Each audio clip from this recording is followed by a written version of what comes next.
Stock మార్కెట్లో invest చేసే ముందు మీ యొక్క స్టాక్ అడ్వైజర్తో కానీ లేదా మీ యొక్క ఓన్ రీసెర్చ్ అనాలిసిస్తో ఇన్వెస్ట్మెంట్ చేయాల్సిందిగా కోరుచున్నాను. ఈ వీడియో కేవలం ఎడ్యుకేషన్ పర్పస్ కోసం చిత్రీకరించడం జరిగింది. We are not responsible for your trading and investment. Also we are not SEBI registered అండి.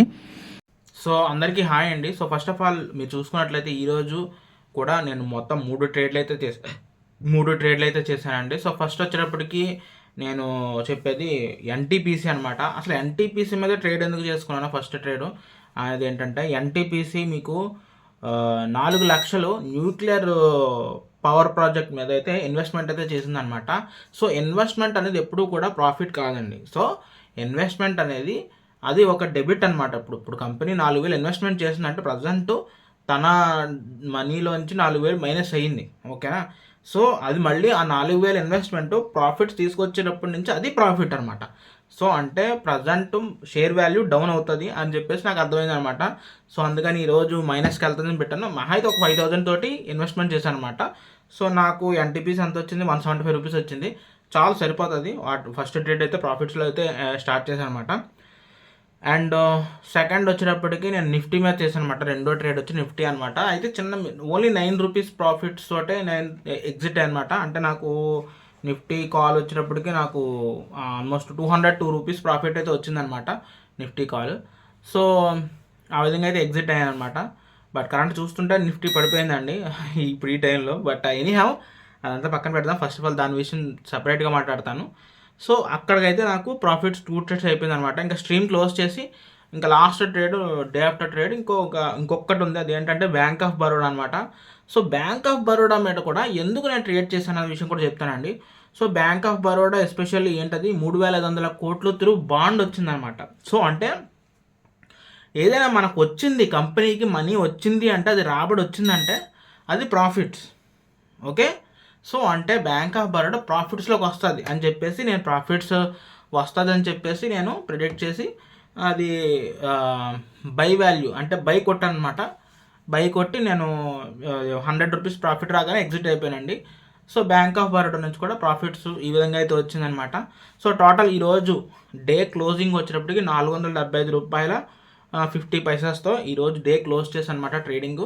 సో మ్యాక్సిమం ఈ అన్ని ట్రాన్సాక్షన్స్ అన్నీ కలుపుకొని మేబీ వస్తుందేమో 350 అలా వస్తుంది అనుకుంటున్నాను. చూద్దాం ఏంటనేది. ఈరోజు అయితే కొంచెం లెస్గా వచ్చిందండి రెవెన్యూ, బట్ చూద్దాం, ఓకే. ఇంకొక ట్రేడ్ కుదిరితే తీసుకుంటాను, ట్రై చేస్తాను.